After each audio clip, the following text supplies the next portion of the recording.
Now, of course, before anyone gets to be president, first you got to actually win the election.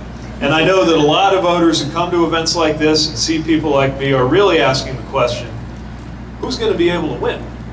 As one person very bluntly put it to me in New Hampshire, he said, "You seem great, but I would vote for my neighbor's dog if I thought that's who could beat Donald Trump." And I think a lot of folks feel that. So let me just very briefly talk about why I'm the best candidate to defeat this president. First of all, the usual attacks aren't going to work on me. They're going to rant about socialism no matter what, but I cut my teeth in the private sector, and part of how South Bend came back was I knew how to engage the private sector and make sure that we could be pro-worker and pro-growth at the same time. So we're going to put that argument to bed. They'll try to talk about Washington, but the beauty is I don't work in Washington. I'm not from Washington, I'm from right here in the Midwest. A mayor solving problems, getting things done. And insisting that we'd be well served if we get Washington to look a little more like our best run cities instead of the other way around. And then they'll do that other thing they do sometimes where this president sometimes literally will hug the flag and throw a military parade for himself. And let me tell you, if they want to debate national security, I can't wait, because I've seen worse incoming than a misspelled tweet.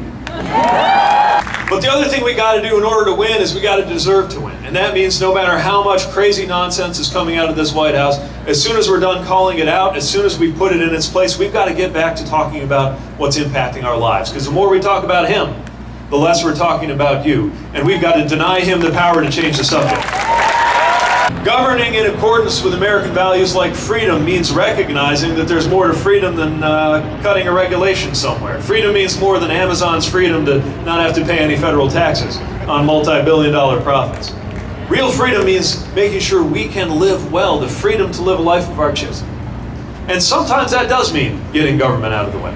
In this respect, I agree, at least philosophically, with those who think that in some cases, government needs to get out of the way. For example, government needs to get out of the way of dictating to women what their reproductive health care choices ought to be and what they can do with their bodies. But there are other times when our freedom depends on making sure that the right kind of government steps up.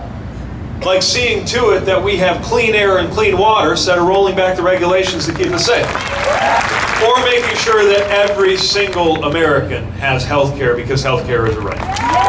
In the spirit of unifying the American people through the value of freedom, the way I would do it is Medicare for all who want it. And you can expect a president who insists that mental health care be as easy and affordable to get as physical health care in this country.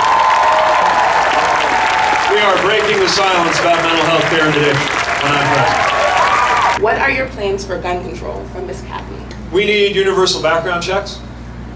We need red flag laws that disarm domestic abusers and identify people who are in extreme risk.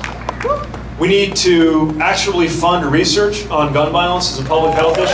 There's no good reason to have cut that funding. And yes, we need to act on high-capacity magazines and ban the sale of assault weapons in this country. I trained on these kinds of weapons. I carried one of these weapons in a war zone, and I don't believe they have any place in our country.